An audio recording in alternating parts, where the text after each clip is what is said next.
Selamat pagi dan selamat datang di Ibadah Bahasa Indonesia ICA. Sebelum kita mulai ibadah, berikut beberapa hal yang perlu Anda ketahui. Minggu misi yang dilakukan satu kali dalam setiap tahunnya datang kembali, yaitu pada tanggal 15 Oktober di East Campus dan 22 Oktober di West Campus. Catat tanggal penting ini dan pastikan Anda datang beribadah di minggu tersebut.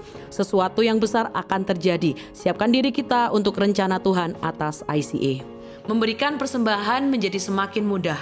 Silakan scan QR Code di layar dengan menggunakan aplikasi bank Anda atau kunjungi icaspy.com/giving untuk informasi lebih lanjut.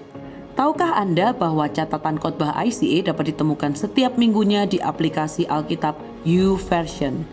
Setelah mengunduh aplikasi YouVersion, cukup klik Events, ketik lokasi ICA Anda di hari itu, yaitu ICA West atau ICA East, untuk menemukan catatan khotbah dan semua ayat Alkitab untuk khotbah hari Minggu tersebut. Selamat mencoba! Untuk informasi lebih lanjut tentang kegiatan di gereja ICA, tautan penting, pengumuman yang mungkin terlewatkan, serta form pendaftaran, silakan mengunduh aplikasi Church Center, satu aplikasi untuk semua informasi tentang ICA Surabaya.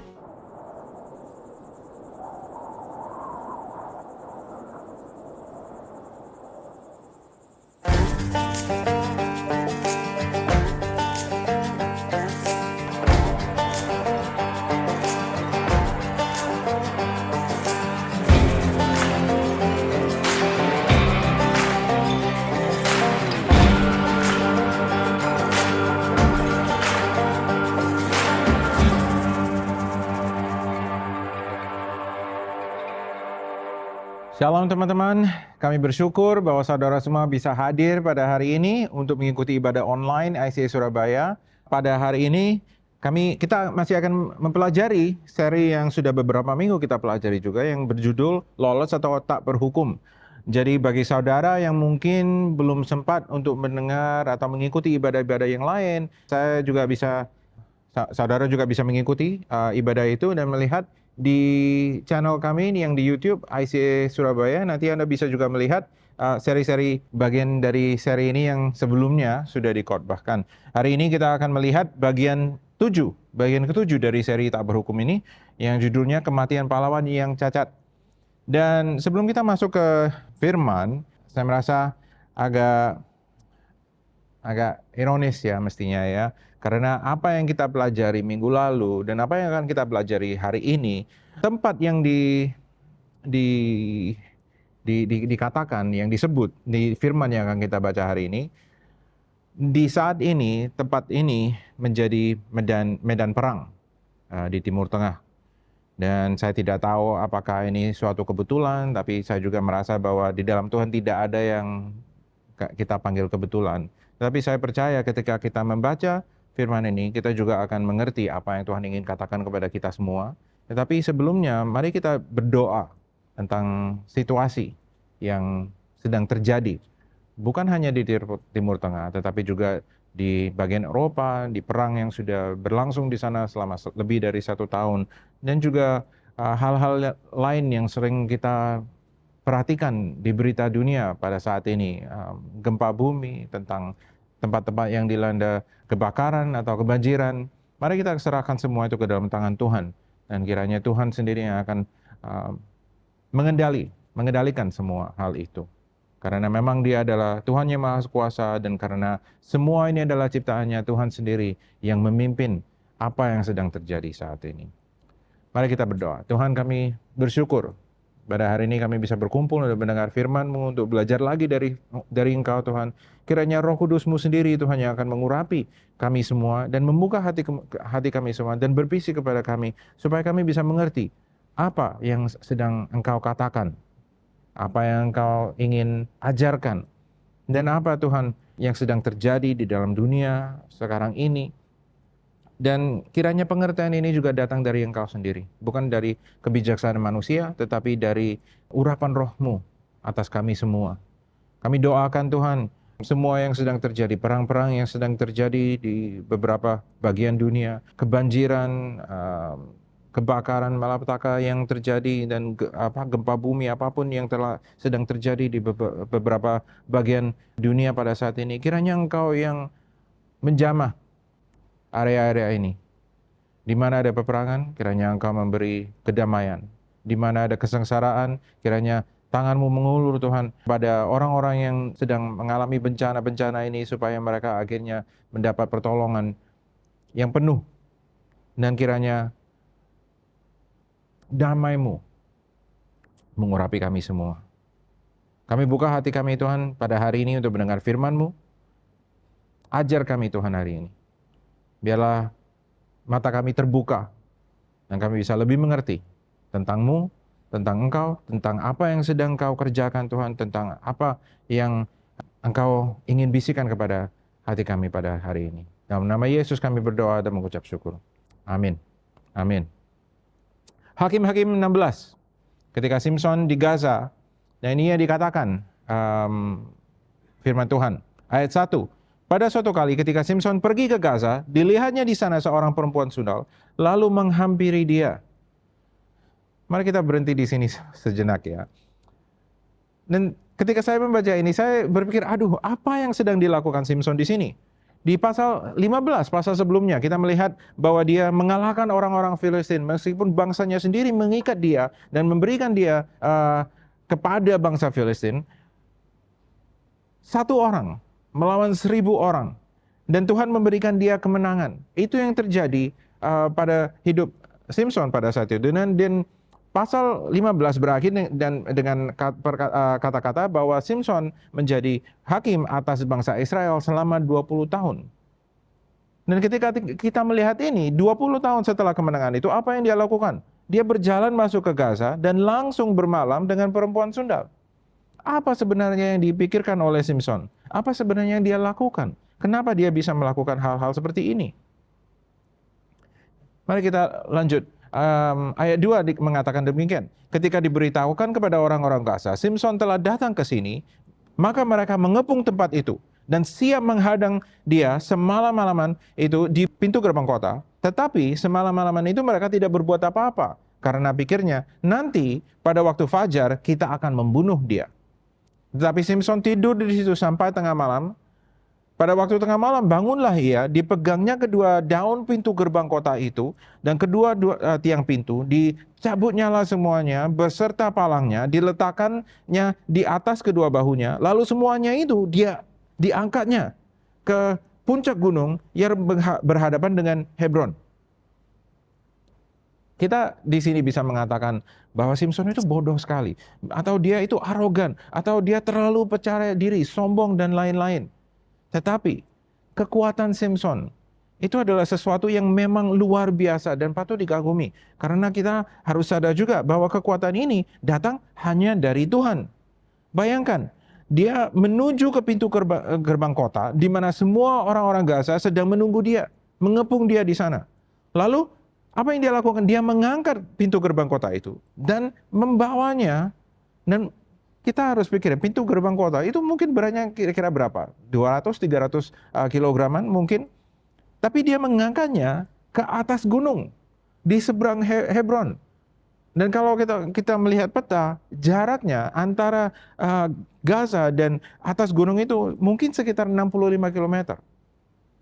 Sungguh-sungguh luar biasa. Jadi dia lepas lagi dari orang-orang Filistin. Sekali lagi dia menang. Tetapi kita harus perhatikan situasi ini. Simson selalu menempatkan dirinya di situasi-situasi yang berbahaya. Bahkan kalau kita lihat, setiap kali situasi itu rasanya lebih bahaya dari sebelumnya. Bayangkan dia masuk ke Gaza, ke tanah musuh, di tengah-tengah. Ini Gaza, ini bukan hanya kota Filistin, tetapi ini ibu kota mereka. Dan lalu dia masuk ke situ dan dikepung oleh prajurit-prajurit. Atau oleh semua orang-orang Gaza. Kenapa dia lakukan ini? Selama 20 tahun kita tidak melihat bahwa dia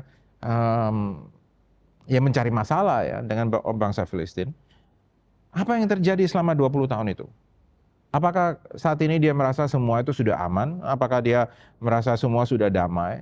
Memang kita melihat, bahkan di pasal 15 pun kita melihat bahwa bangsa Israel tidak mengalahkan bangsa Filistin. Bahkan mereka hidup bersebelahan. Seperti ya udah kalian melakukan apa, kita juga di sini, pokoknya damai saja dan tidak ada peperangan. Tetapi kita juga belajar minggu lalu bahwa justru karena tidak ada peperangan itu terjadi kompromi. Apakah selama ini Simpson juga hidup dalam kompromi? Apakah dia merasa karena terakhir kali dia menang, jadi mungkin sekarang pasti menang lagi? Apakah dia merasa sudah sukses karena itu? Di sini kita juga harus bisa melihat bahwa kehidupan kita pun sama. Mungkin kita hidup sudah lama, cukup lama, sudah bisa menghindari dosa kita yang dulu.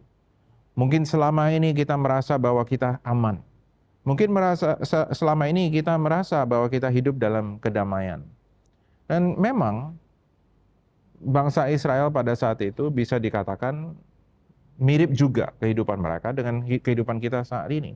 Kita hidup di dalam dunia ini, di dunia yang kita sadar, kita tahu, penuh dengan dosa, penuh dengan kegelapan, penuh dengan kesalahan, tetapi kita tetap hidup di sini.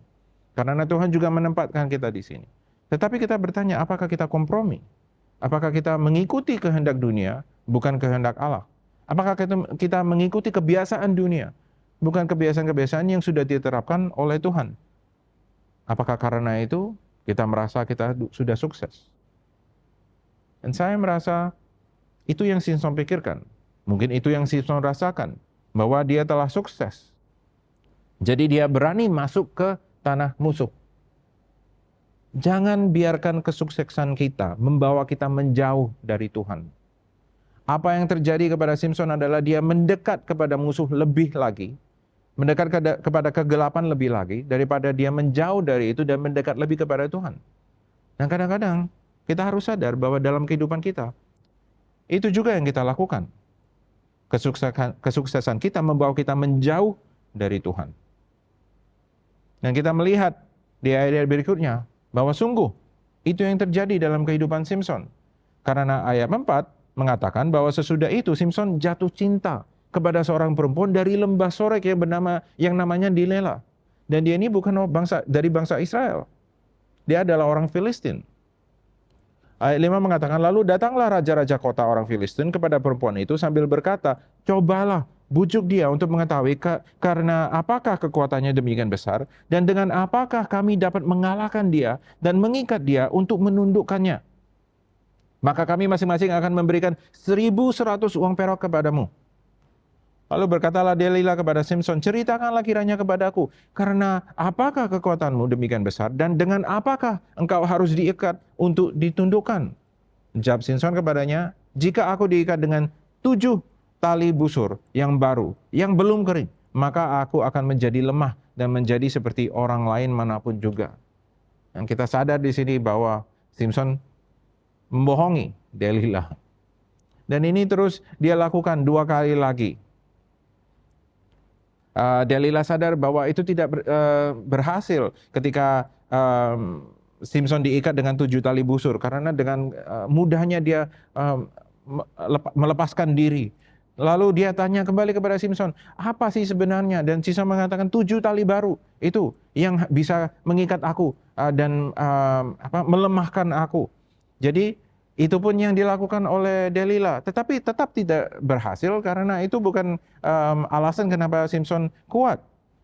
Lalu Simpson sekali lagi ditanya oleh Delila dan Simpson menjawab lagi, kalau kamu menenun ke 7 rambut jalinku bersama-sama dengan lungsin, lalu aku juga akan menjadi lemah. Apakah itu benar? Tidak juga. Karena sekali lagi Simpson dengan mudahnya bisa membebaskan dirinya. Lalu di ayat 15, ini yang dikatakan Delila. Berkatalah perempuan itu kepadanya, bagaimana mungkin engkau berkata aku cinta kepadamu, padahal hatimu tidak tertuju kepadaku. Sekarang telah 3 kali engkau mempermain-mainkan aku dan tidak mau menceritakan kepadaku karena apakah kekuatanmu semakin besar, demikian besar. Lalu setelah perempuan itu berhari-hari merengek-rengek kepadanya, terus mendesak-desak dia, ia tidak dapat lagi menahan hati, sehingga ia mau mati rasanya. Maka diceritakanlah kepadanya segala isi hatinya. Katanya, kepalaku tidak pernah kena pisau cukur. Sebab sejak dari kandungan ibuku, Aku ini seorang nazir Allah. Jika kepalaku dicukur, maka kekuatanku akan lenyap daripadaku dan aku menjadi lemah dan sama seperti orang-orang lain. Dan ini yang saya menjadi heran, kenapa Simpson melakukan ini? Kenapa dia menceritakan rahasianya kepada Delila? Jika kamu mencintaiku, katakanlah sebenarnya. Atau, itu kan yang dikatakan oleh Delila semestinya. Kalau kamu sungguh-sungguh mencintaiku, kamu harus jujur. Kalau kamu tidak mencintaiku, berarti ini ya. Ini yang akan terjadi. Ini sudah jelas sebenarnya ada bahwa ini adalah suatu hubungan yang toksik sekali, yang sungguh-sungguh tidak sehat. Hubungan toksik apa? Yang saya ingin tanyakan sekarang ini adalah hubungan toksik apa? Hubungan yang tidak sehat apa? Yang sedang saudara jalani pada saat ini. Karena kalau kita jujur dengan diri sendiri, kalau kita melihat kehidupan kita, mungkin ada hubungan-hubungan toksik seperti ini. Seperti yang dilalui Samson. Mungkin itu hubungan dengan seseorang yang sungguh-sungguh tidak sehat. Yang saudara mengenali bahwa hubungan itu menjauhkan saudara dari Tuhan, bukanlah membantu saudara untuk lebih dekat lagi dari Tuhan. Mungkin hubungan toksik ini adalah hubungan saudara dengan uang, dengan harta, mungkin dengan kesuksesan. Mungkin ada hubungan yang tidak sehat yang Anda punyai juga dengan pekerjaan saudara. Atau kecanduan saudara, dosa-dosa saudara. Apa-apanya itu juga. Ini yang saudara kenali sebagai hal-hal yang menarik saudara menjauh dari Tuhan, bukan mendekat kepadanya. Dan ini yang harus kita ketahui, ini yang harus kita pelajari, yang kita sadari. Entah Tuhan yang paling penting, atau hal lain yang akan menjadi lebih penting dalam kehidupan kita. Dan semua ini sebenarnya adalah menjadi pilihan kita sendiri.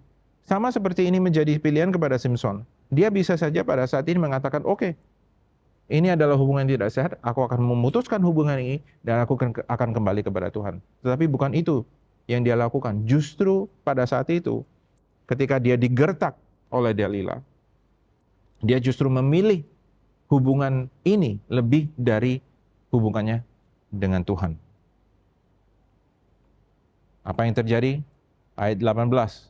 Ketika dilihat Delila bahwa segala isi hatinya telah diceritakannya kepadanya, disuruhnyalah memanggil raja-raja kota orang Filistin, katanya, sekali lagi datanglah kemari. Sebab ia telah menceritakan segala isi hatinya kepadaku. Lalu datanglah raja-raja kota orang Filistin itu kepadanya sambil membawa uang. Sesudah itu dibujuknya Simpson, tidur di pangkuannya, lalu dipanggilnya seorang dan disuruhnya mencukur ketujuh rambut jalinya. Sehingga mulailah Simpson ditundukkan oleh perempuan itu, sebab kekuatannya telah lenyap daripadanya. Lalu berserulah perempuan itu, orang Filistin menyergap engkau, Simpson. Maka terjagalah ia dari tidurnya serta katanya, seperti yang sudah-sudah, aku akan bebas dan akan meronta lepas. Tetapi tidaklah diketahuinya bahwa Tuhan telah meninggalkan dia. Orang-orang Filistin selama ini menyangka bahwa ada ilmu ajaib yang memberi Simpson kekuatannya. Mungkin mereka mengatakan, jika kita tahu rahasianya, pasti kita bisa kalahkan dia. Singkirkan benda ajaib itu, pasti kita menang. Ini adalah pandangan yang salah. Tetapi Simpson pun juga memiliki pandangan yang salah tentang kekuatannya. Simpson mengira bahwa kekuatan ini adalah bagian darinya, pribadinya sendiri, bahwa memang dia adalah kuat sejak dia lahir. Aku tidak memerlukan bantuan siapa-siapa, mungkin itu yang dia katakan. Ini adalah kekuatanku, ini milikku, ini adalah hakku. Dan seringkali ini pun juga kesalahan kita, bahwa kita sering berpikir mempunyai pandangan yang salah ini, bahwa semua yang kita miliki adalah hak kita sendiri. Bahwa ini bukan diberikan oleh Tuhan, bahwa ini bukan karena hal ini, mungkin karena kemurahan Tuhan, mungkin karena anugerah Tuhan. Tidak, kita memikir bahwa ini semua adalah hak kita, milik kita. Tetapi kita harus sadar bahwa kita tidak bisa melupakan bahwa semua kesuksesan kita adalah karena anugerah Tuhan. Bukan karena kemampuan diri kita sendiri, bukan karena kekuatan diri kita sendiri, bukan karena kita baik, tetapi semua adalah karena anugerah Tuhan. Dan kita harus sering mengatakan hari itu, kita harus sering, kita harus tidak pernah melupakan hal itu. Kita harus sering mengucap syukur karena hal itu, bahwa karena ini semua adalah karena anugerah Tuhan. Jadi pada ayat 21 orang Filistin itu menangkap dia, menjungkil kedua matanya dan membawanya ke Gaza. Di situ ia dibelenggu dengan 2 rantai tembaga dan pekerjaannya di penjara ialah menggiling. Bayangkan, seorang hakim bangsa Israel yang selama ini diketahui orang yang terkuat di antara mereka, bahwa kekuatannya itu adalah sungguh-sungguh sesuatu yang ajaib. Sekarang dia menjadi buta dan di penjara, dan pekerjaannya hanyalah menggiling. Dan kita bisa melihat bahwa karena Simson tidak takluk kepada Tuhan, akhirnya dia takluk kepada dosanya. Karena dia tidak menghapus dosa dalam hidupnya, sebaliknya dia membiarkan dosa menghancurkan hidupnya. Kelemahan rohaninya yang pada awalnya kita lihat, sekarang akhirnya menjadi kelemahan yang fisik. Yang sebelumnya kita lihat sebagai kebutaan rohaninya, sekarang akhirnya menjadi kebutaan yang jasmani, karena kedua matanya dicungkil. Apa yang kita lihat sebagai perbudakan rohaninya, karena dia terus mengikuti dosa dan menjauh dari Tuhan, akhirnya sekarang menjadi perbudakan yang fisik. Karena dia di penjara, dan dia hanya menggiling di penjara itu. Apakah hidup kita seperti ini? Di mana kita pada saat ini? Apakah kita memiliki kebutaan rohani seperti Simson? Apakah kita juga mengalami kelemahan rohani seperti Simson? Apakah kita dalam perbudakan rohani seperti Simson? Atau apakah semua ini yang mestinya dalam rohani kita sekarang menjadi hal-hal yang fisik juga, hal-hal yang jasmani? Dan ini harus kita sadari. Dan ini sebenarnya menurut saya adalah satu peringatan yang Tuhan berikan kepada kita semua yang mengikuti Yesus. Kita semua yang mengatakan bahwa kita percaya kepada Allah. Tetapi kita juga harus bersyukur di sini. Karena ceritanya, cerita Simson dan juga cerita kita semua tidak berakhir di tempat ini, di perbudakan ini. Karena ayat 22 mengatakan begini, tetapi rambutnya mulai tumbuh pula sesudah dicukur. Terus terang, jika saya adalah seorang Filistin yang telah menangkap Simson dan memasukkan dia ke dalam penjara dan memberikan dia pekerjaan hanya menggiling di penjara itu, saya pasti juga akan selalu memperhatikan rambutnya. Karena jika saya percaya bahwa dia telah dikalahkan karena rambutnya sudah dicukur, jangan sampai rambutnya tumbuh lagi, iya kan? Tetapi itu tidak terjadi. Dan saya tidak habis berpikir, kenapa mereka membiarkan rambutnya tumbuh lagi? Jadi di ayat 23, ini yang dikatakan firman. Sesudah itu berkumpullah raja-raja kota orang Filistin untuk mengadakan perayaan korban sembelihan yang besar kepada Dagon, Allah mereka, dan untuk bersukaria. Kata mereka, telah diserahkan oleh Allah kita ke dalam tangan kita Simson, musuh kita. Dan ketika orang banyak melihat Simson, mereka memuji Allah mereka sambil berseru, telah diserahkan oleh Allah kita ke dalam tangan kita musuh kita, perusak tanah kita, dan yang membunuh banyak teman kita. Ketika hati mereka riang gembira, berkatalah mereka, panggillah Simson untuk melawak bagi kita. Simson dipanggil dari penjara, lalu ia melawak di depan mereka. Kemudian mereka menyuruh dia berdiri di antara tiang-tiang. Berkatalah Simson kepada anak yang menuntun dia, lepaskan aku dan biarkanlah aku meraba-raba tiang-tiang penyangga rumah ini supaya aku dapat bersandar padanya. Adapun gedung itu penuh dengan laki-laki dan perempuan. Segala raja kota orang Filistin ada di sana, dan di atas soto ada kira-kira 3.000 orang laki-laki dan perempuan yang menonton lawak Simson itu. Lalu di ayat 28, berseluruhlah Simson kepada Tuhan, katanya, ya Tuhan Allah, ingatlah kiranya kepada aku dan buatlah aku kuat. Sekali ini saja ya Allah, supaya dengan satu pembalasan juga kubalaskan kedua mataku itu kepada orang Filistin. Simson berdoa pada saat ini. Dan kita perlu memahami pentingnya doa ini di saat ini. Dia tahu rambutnya telah tumbuh kembali. Dia tahu sumber kekuatannya juga akan kembali. Dan namun, ini yang harus kita perhatikan. Namun dia akhirnya mengakui kedaulatan Tuhan. Dia meminta bantuan dari Tuhan. Ini mungkin pertama kalinya dia mengakui Tuhan sebagai sumber utama kekuatannya yang luar biasa. Satunya saat kita mendengar dia berseru kepada Tuhan sebelum ini adalah di pasal 15. Dan itu pun terjadi dalam kemarahan. Ketika dia mengatakan kepada Tuhan, aku haus. Apa yang kau lakukan? Jadi Tuhan berikan dia air. Hanya itu saja. Selama ini dia tidak pernah mengatakan, Tuhan ingatlah aku. Tuhan buatlah aku kuat. Bagaimana dengan kita? Saya pribadi, saya juga harus mengakui bahwa seringkali saya tidak mengakui sumber kebahagiaan yang Tuhan berikan, sumber kekuatan, sumber kedamaian, apapun yang Tuhan berikan kepada saya pribadi. Seringkali saya tidak mengingati dan saya tidak mengakui bahwa semua itu datang dari Tuhan. Dan ketika mengakui pun, apa yang kita lakukan adalah ketika kita dalam kegelapan, ketika kita sudah jatuh, ketika kita sudah di paling bawah, baru kita mengakui, Tuhan, ini semua dari Engkau. Jangan lupakanku Tuhan. Tetapi kita tidak mengakui hal-hal yang sama ketika kita ada di tempat yang tinggi. Dan kita harus ingat bahwa kita harus selalu meluangkan waktu untuk mengakui sumber kekuatan kita yang sebenarnya. Baik ketika kita di tempat yang tinggi atau di tempat yang paling rendah.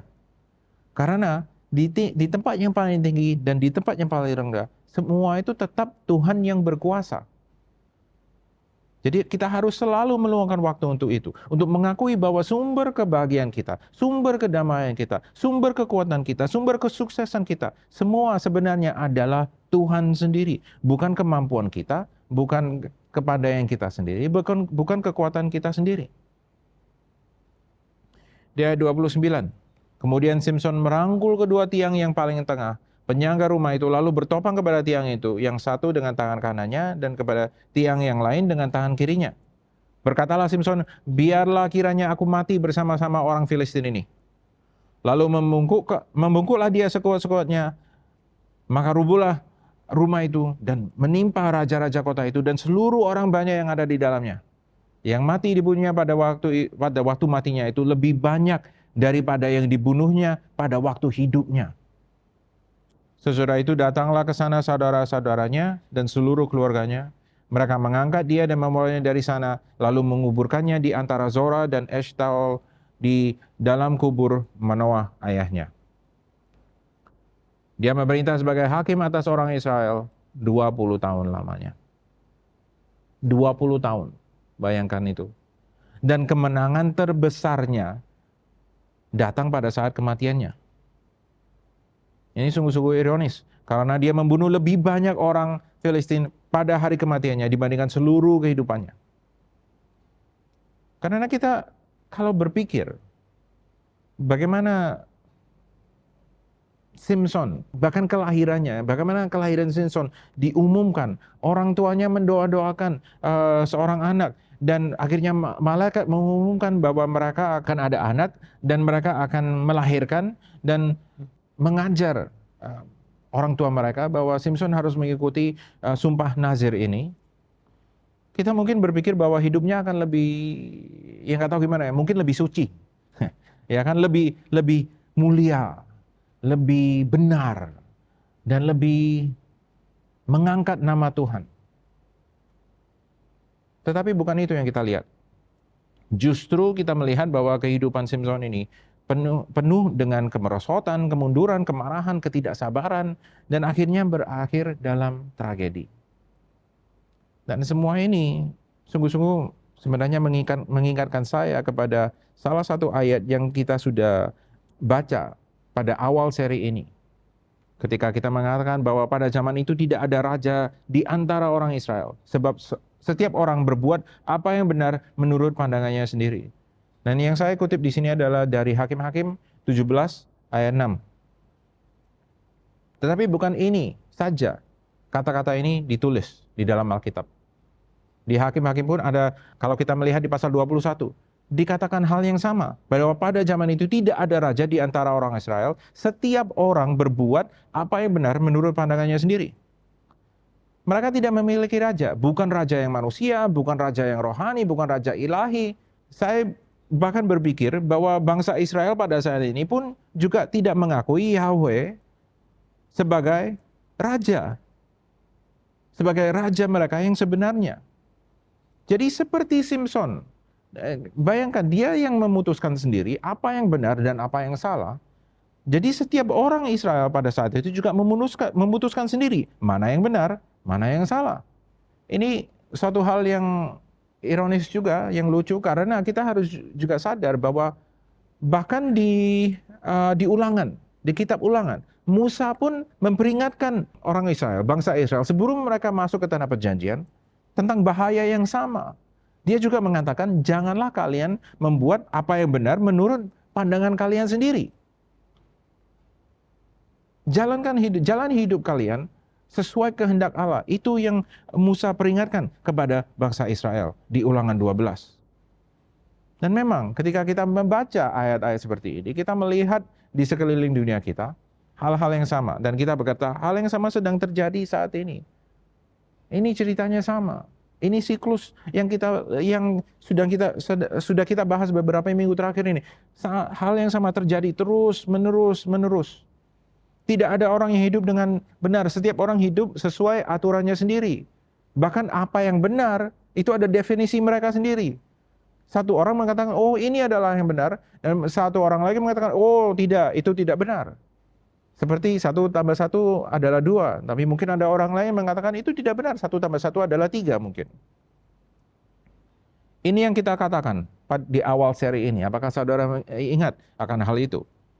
Tidak ada raja dimanapun yang bisa memerintah dengan benar. Dan kalau kita melihat dunia seperti ini, rasanya seperti, aduh, tidak ada harapan. Tapi di sini, ini yang saya rasakan adalah inti dari cerita-cerita yang kita sudah bahas selama ini dalam kitab Hakim-Hakim ini. Dan pertanyaannya adalah untuk kita semua adalah bagaimana dengan kita? Apakah kita melakukan hal yang sama? Apakah kita juga mengatakan bahwa tidak ada raja di antara kita semua? Setiap orang berbuat apa yang benar menurut pandangannya sendiri. Karena sebenarnya ada raja di tengah-tengah kita. Ada raja di dalam kehidupan kita semua pada saat ini. Dan sama seperti Simson, kelahiran raja ini jugalah sungguh ajaib. Malaikat juga mengumumkannya. Dan seperti kelahiran Simson yang ajaib kepada ibunya yang sudah tua, ini lebih ajaib lagi. Seperti Simson dipersembahkan kepada Tuhan, raja ini pun dipersembahkan kepada Tuhan. Sama seperti Simson dikhianati demi perak, raja ini pun dikhianati juga demi perak. Sama seperti Simson mati demi bangsa pilihan Tuhan, raja ini pun juga mati menyelamatkan umatnya. Dan nama raja ini adalah Yesus Kristus. Dan dia hidup di tengah-tengah kita pada saat ini. Dia hidup juga di dalam kita. Tetapi berikut perbedaannya antara Simson dan Kristus. Simson hidup untuk dirinya sendiri. Raja kita hidup untuk umatnya, untuk saudara dan untuk saya. Sebagai hakim, Simson memutuskan sendiri apa yang benar atau salah. Dan ini sungguh-sungguh yang menakjubkan, karena kita harus ingat juga bahwa Tuhanlah yang memutuskan dia menjadi hakim. Simson secara keliru, dia percaya bahwa dia sendiri dapat menentukan apa yang benar dan apa yang salah. Tetapi hanya raja di atas segala raja yang dapat memutuskan sesungguhnya benar dan salah itu apa. Simson berkompromi, tetapi raja ini tidak. Kematian Simson menaklukkan bangsa Filistin, meskipun sebenarnya Simson juga tidak pernah benar-benar hidup untuk membebaskan Israel. Raja ini pun mati, namun dia bangkit kembali. Dan dengan kebangkitan itu dia menaklukkan musuh untuk selamanya. Dan dengan itu ada kebebasan sejati yang semua yang percaya, semua umatnya bisa rasakan dan bisa alami. Dan ini yang saya ingin katakan ketika kita melihat semua yang kita baca dalam kitab Hakim-Hakim. Dan kita terus mengajak saudara untuk melihat diri saudara di dalam kehidupan semua hakim itu. Kita semua sama. Kita semua berkekurangan. Kita sama seperti Simson, kita sama seperti Gideon. Terus ada rasa ketakutan, ada rasa kesombongan, kebanggaan. Tetapi apa yang kita lakukan adalah kita tidak percaya, sungguh-sungguh percaya kepada Tuhan, bahwa Dialah Sang Raja, bahwa kita bisa bersandar kepadanya. Dan memang saudara, kita semua berkekurangan. Tapi dari sini juga kita harus pelajari bahwa kita memiliki Raja yang bisa kita andalkan, meskipun kita tetap berkekurangan. Karena Raja ini, kita dapat memutus siklus dalam hidup kita. Siklus yang selama ini sama yang kita lihat dalam kehidupan semua hakim-hakim yang ada dalam kitab Hakim-Hakim yang kita baru pelajari ini. Siklus yang juga dialami oleh bangsa Israel. Kita bisa putuskan semua ini karena Raja ini. Dan pada akhirnya kitab Hakim-Hakim bukanlah sekedar kisah menyedihkan, yang memilukan tentang siklus yang semua manusia tidak bisa hindari. Bukan sekedar cerita yang teracak, yang berbicara tentang kebobrokan yang dialami oleh Israel. Namun minggu lalu kita juga belajar bagaimana meskipun semua ini terjadi, Tuhan masih memegang kendali karena Dia adalah Tuhan. Akhirnya sebenarnya ketika kita membaca kitab Hakim-Hakim ini, kita juga harus mengerti bahwa ini tentang harapan. Harapan seorang yang diberikan seorang raja. Raja satu ini, Kristus. Harapan yang Dia berikan kepada suatu bangsa yang terhilang, yang hancur, dan hidup dalam dosa. Kita pelajari minggu lalu bahwa meskipun ada siklus ini, dan bangsa Israel terus berdosa, dan mereka hidup dalam kebebasan Tuhan, tetapi mereka berdosa, mereka memilih untuk hidup dalam dosa. Tetapi Tuhan terus ketika mereka menangis lagi kepada Tuhan, Tuhan terus membebaskan mereka. Tetapi minggu lalu kita belajar juga bahwa sebelum mereka menangis, Tuhan pun juga membebaskan mereka. Inilah harapannya. Harapan yang Raja ini berikan kepada kita. Dan sama seperti Simson yang menjadi hakim terakhir yang ditunjuk oleh Tuhan bagi bangsa Israel, Raja ini pun, Kristus pun, juga akan menjadi hakim terakhir yang seluruh dunia harus hadapi pada akhir zaman ketika Dia datang kembali. Saudara-saudara, mari kita jalani hidup ini seperti kita mempunyai seorang raja ini. Raja yang sebenarnya, raja di atas segala raja. Bukan seperti bagaimana Israel hidup pada zaman hakim-hakim. Bukan seperti bagaimana kita mungkin sekarang hidup dalam dunia kita saat ini. Bagi saudara yang mungkin selama ini selalu mendengar tentang Kristus, tetapi saudara tidak tahu kenapa tidak bisa maju untuk menerimanya, tidak bisa mengatakan, Tuhan aku mau percaya kepadamu. Inilah saatnya saudara untuk percaya, karena saat ini pun Raja satu ini yang menjadi hakim terakhir di seluruh dunia ini sedang mengulurkan tangannya untuk mengajak saudara masuk dalam hubungan bersama dengannya. Supaya dalam hubungan itu saudara juga bisa mengerti apa sebenarnya yang benar, apa sebenarnya yang salah. Supaya saudara bisa hidup dalam kebebasan, bukan dalam dosa.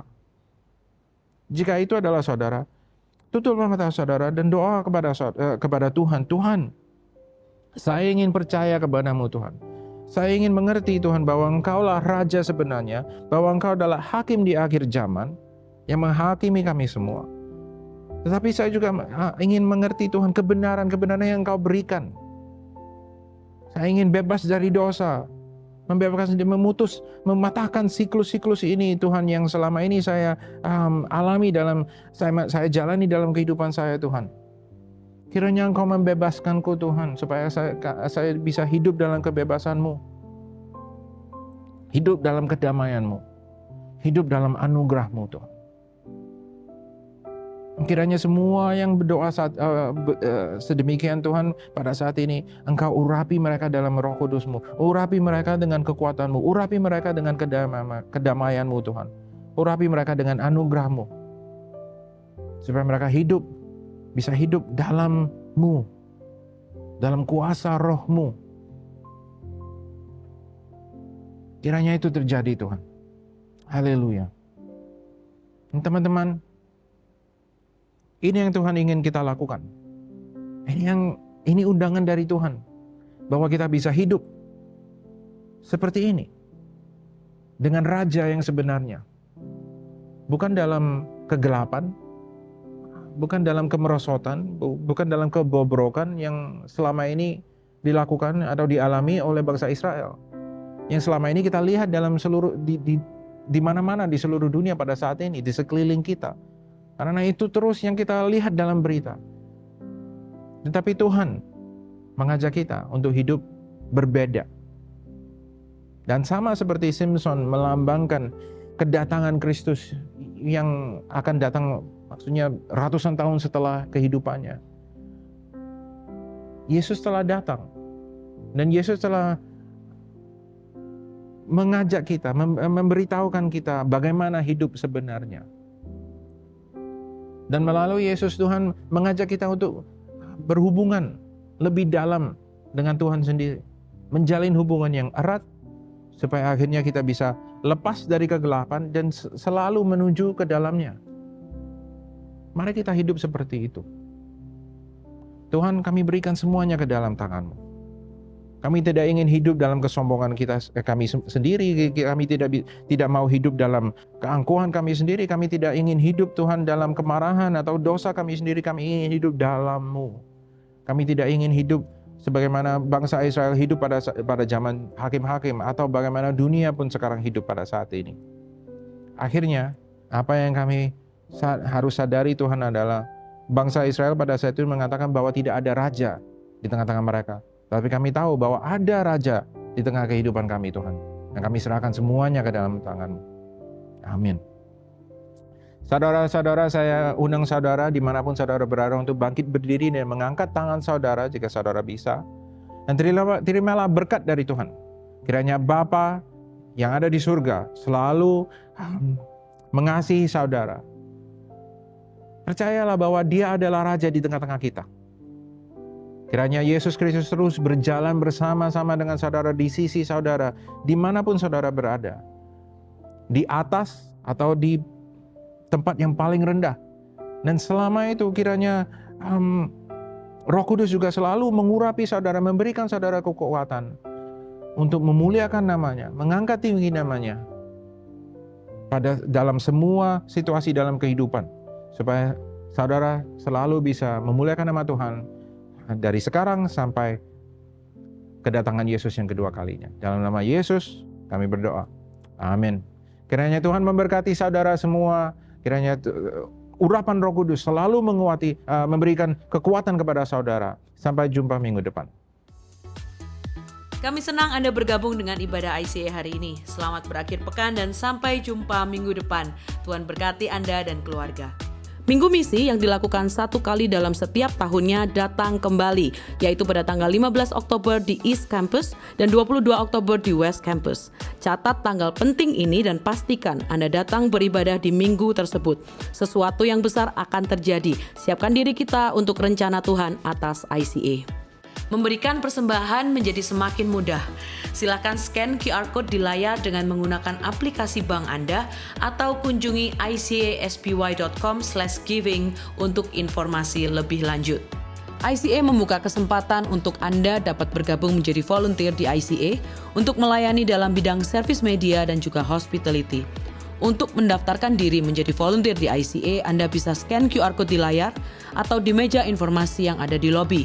Mari melayani Tuhan dan memberkati gerejanya. Kelompok kecil adalah cara terbaik untuk terhubung dan bertemu dengan lebih banyak teman di ICA. Apabila Anda belum tertanam dalam komunitas Go Group di ICA, silakan kunjungi website ICA atau buka dari aplikasi Church Center untuk menemukan Go Group yang tepat bagi musim kehidupan Anda saat ini. Mari bertumbuh melalui Go Group. Kami rindu untuk bisa mendoakan Anda. Bagikan pokok doa Anda melalui tautan bit.ly/ICA Prayer Online dan bersama kita melangkah dan percaya bahwa Tuhan bekerja. ICA Prayer Service diadakan setiap hari Selasa pada pukul 6.30 sampai 7.30 malam lewat Zoom. Anda bisa mengunjungi Instagram kami @ICSBY untuk mendapatkan meeting ID-nya. Mari menyembah dan berdoa bersama. Tahukah Anda bahwa catatan khotbah ICA dapat ditemukan setiap minggunya di aplikasi Alkitab YouVersion? Setelah mengunduh aplikasi YouVersion, cukup klik Events, ketik lokasi ICA Anda di hari itu, yaitu ICA West atau ICA East, untuk menemukan catatan khotbah dan semua ayat Alkitab untuk khotbah hari Minggu tersebut. Selamat mencoba! Untuk informasi lebih lanjut tentang kegiatan di gereja ICA, tautan penting, pengumuman yang mungkin terlewatkan, serta form pendaftaran, silakan mengunduh aplikasi Church Center, satu aplikasi untuk semua informasi tentang ICA Surabaya. ICA mengadakan ibadah setiap minggu di gereja dan juga online di YouTube channel ICA Surabaya.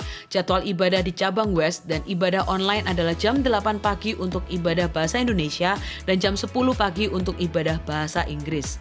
Sementara di cabang East, ibadah bahasa Indonesia diadakan pada jam 8 pagi, lalu untuk bahasa Inggris ada di jam 9.15 dan jam 11 pagi. Bergabung bersama kami setiap hari Minggu untuk menyembah dan belajar firman Tuhan bersama-sama. Ikuti sosial media ICA Surabaya di YouTube, Facebook, Instagram, dan Spotify. Anda dapat menemukan berbagai informasi, playlist musik, video, renungan, dan lainnya.